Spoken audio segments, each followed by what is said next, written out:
Welcome back to my YouTube. Today, I will be attempting to make my first quilt. Now, technically, I have made another quilt, but I never finished it. I never put the batting or the backing on it, and I didn't quilt it. I didn't use like traditional quilting techniques. I just like made squares with like sewing appliques on top of them, or like fabric markers and stuff. And it was like musical theater themed, of course, because musical theater nerd, especially in high school. So I have made one quilt before, but it wasn't traditionally quilted with like a quilting pattern. So today I'm gonna actually try and make a quilt with a quilting pattern. Now, obviously this is gonna take me more than just one day, but I have so many of these fabric scraps that are that kind of thin material that you'd want to use for a quilt. And I just don't use them because a lot of the things I make are like clothes or bags or whatever. And that kind of thin fabric, it's not meant to just be like making a bag out of it because it's not flimsy, but like it's not strong enough to do that kind of job.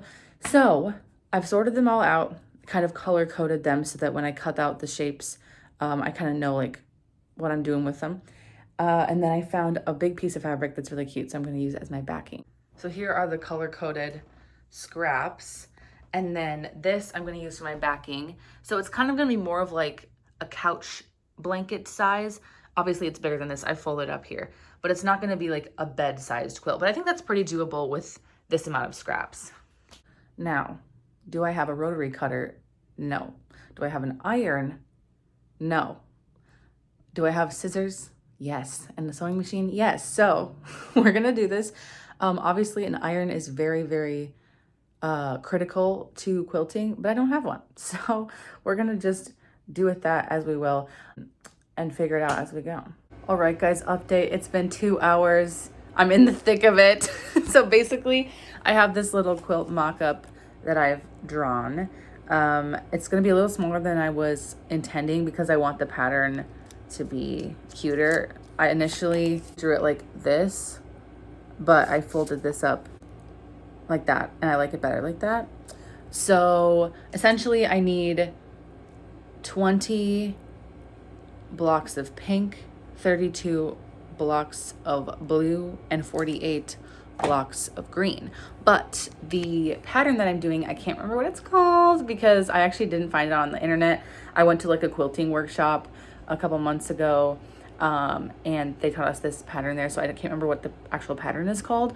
But essentially you need one square and 2 little squares, and then you need 4 of those to make a big square. So essentially in this is the size of the squares I'm going to do, and you need 4 medium-sized squares and 8 and 8 little squares for each one of these. And there are 12 green, 8 blue, and 5 pink of these sizes. So anyway, I'm cutting a lot. I finished the pink, so that means I've cut 40 little squares and 20 medium squares of pink. I've cut 48 medium squares and 40 little squares of the green. So I'm right in the middle of the green. I have like 50 of the green ones left, about. So this is what we are working with. Scrap pile over there. Also, I must say, if I did not have this thing, I would not be doing this. So although I don't have a rotary cutter, this thing saving my life. All of the squares are cut. It's 300 squares, and I know that they're supposed to be very exact because quilting is about math and being exact. Some of them aren't exact, and that's okay. We're just gonna work with it. Also, this is my compression glove I wear when I have, oh, sweat mark. I wear it when I have to do a lot of things with my hands. I know the actual science behind it, but it helps, so I wear it. So all in all, the 300 squares took about 3 hours. So averaging 100 squares an hour, not too bad. Now I'm gonna start sewing them, I think. It is 7:40 and I have work in the morning, but it's only 7:40, like I stay up late. So I'm gonna start sewing because I'm really excited about this project.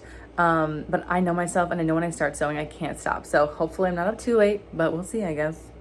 Although I have not done this before, I have watched so many quilting videos on TikTok that I feel like I have like a little eye in the dark. You know what I mean? Like I'm not completely in the dark. I have like a little peek out in the dark of making the quilt. Is this analogy making sense? Anyway, so from these videos, I know that when you're sewing the squares together, you just keep sewing a continuous line and then cut them apart later. I don't know if that makes sense, but like, see, I'm at the end of this square here. So I would just feed the next one through without like cutting off the thread and everything, because that just takes so much extra time. And honestly, it's going so fast. So it's at this stage that an iron is usually critical, because you would press these down in order to sew them together. But again, I do not have an iron. So we're working with what we have. I'm just gonna go slowly, very unlike me, but I'm just gonna go slowly and be careful. And see, the issue with having wrinkles is that if you sew a seam and there's like a big wrinkle here or something, and then you sew it to be square to the wrinkle, then it unwrinkles, it's not square anymore. But I think if I pull it tight enough, it'll be fine. Again, we're winging it, okay?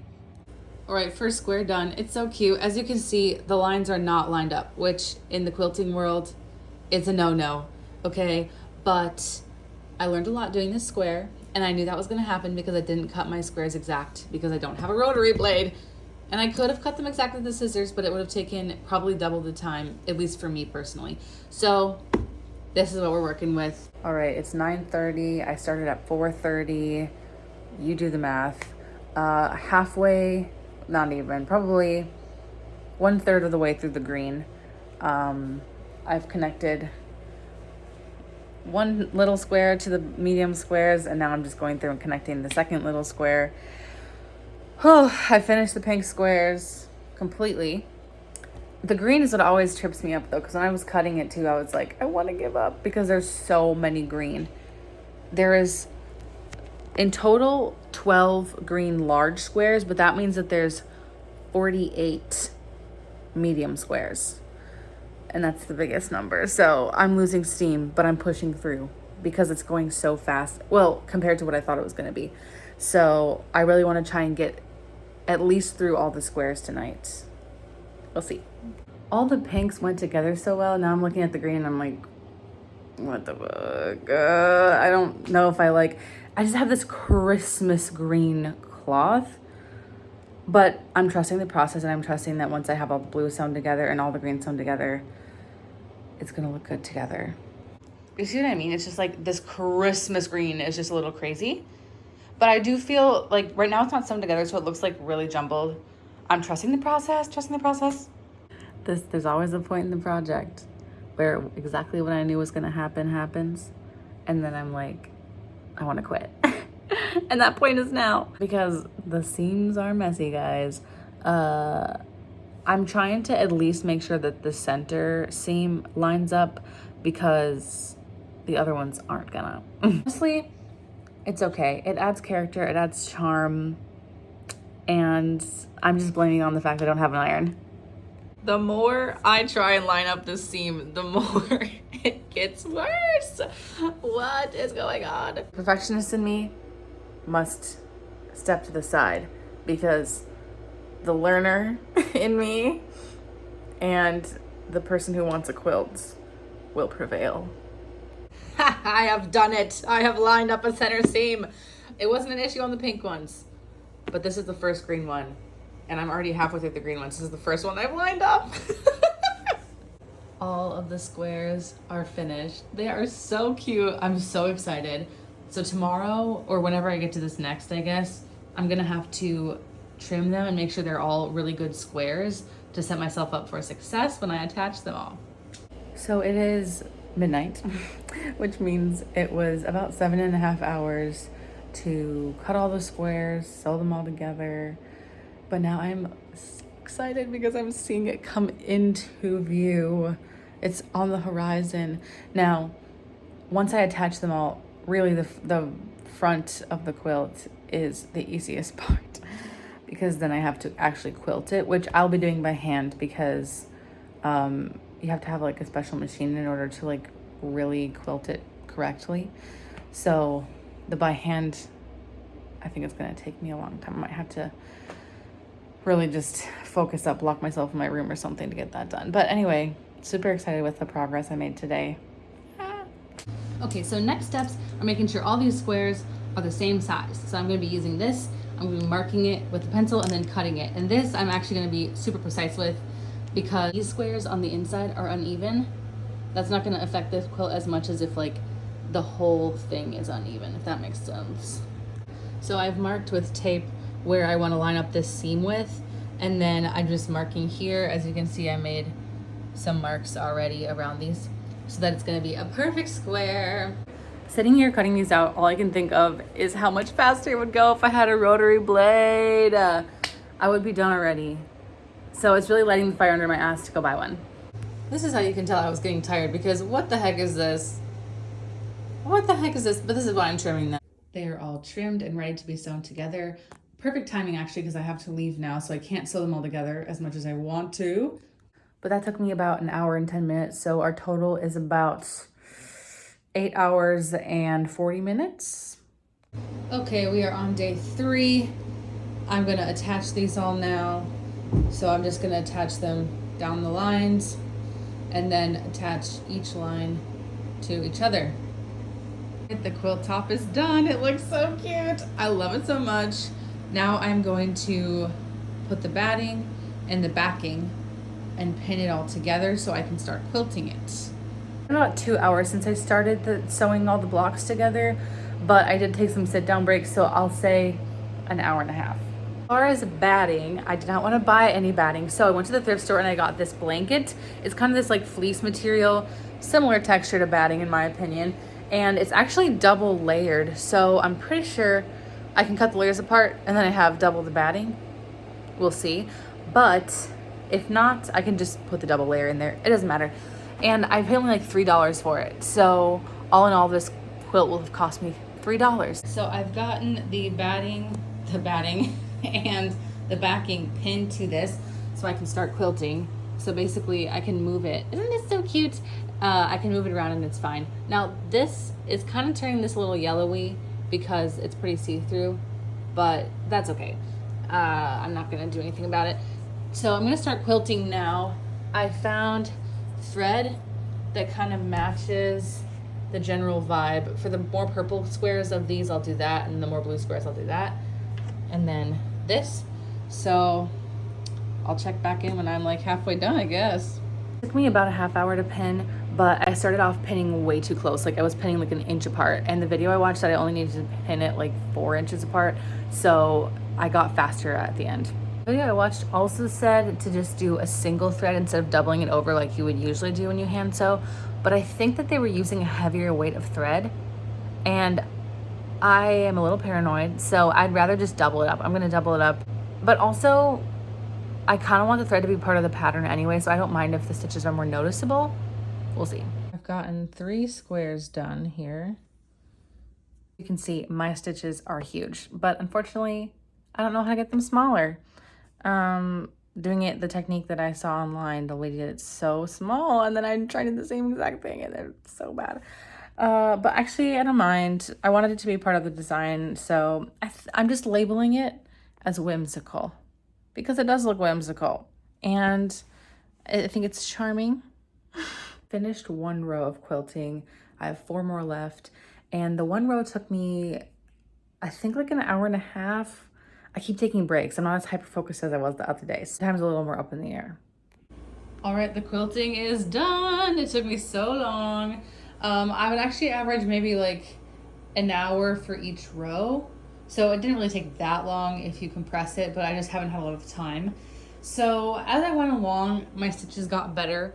But as you can see, my stitches are still pretty big, which is not ideal at all. But it was a learning experience.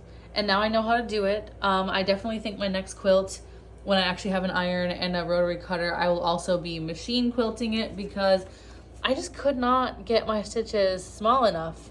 Like here starts to get better. So I did learn definitely, but ideally the stitches would be smaller. And as I'm going along, I'm actually very grateful for the fact that I had such a weird assortment of fabrics, because for one, it kind of hides mistakes a little bit more, and for two, when the stitches are too big and everything, when you look at it from just like the point of view of looking at it, not like to critique it, it looks nice. It looks whimsical. You know, it kind of fits the style of the weird hodgepodge of fabrics. I think if I had like really nice, like 2 colors of fabric that I use for the whole thing, you'd be able to see my mistakes a lot more. But I'm really liking it. I think it's so cute, even though she's a little wonky in some places. So the next step is to bind it, which is just putting this around the edges. Luckily, my grandma gave me some pre-ironed binding, and I had just enough to cover the quilts. I have some other colors, and technically these are 2 different blues, but it's kind of like half and half, so it kind of works.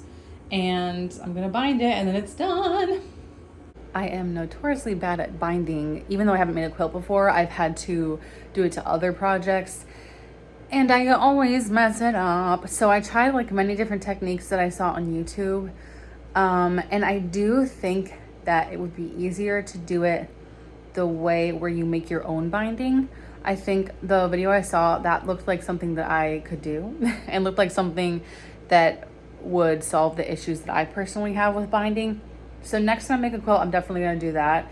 But it's all done. I'm so excited. And I'm not even gonna show you the back because the binding is very messy on the back, but it's not gonna fray. It's all sewn in, so. And here she is in all her glory. I'm so happy with how it turned out, and I'm so excited to make a quilt with the correct materials. So part 2 coming soon, where I make a quilt with all the right materials. Keep an eye out for that.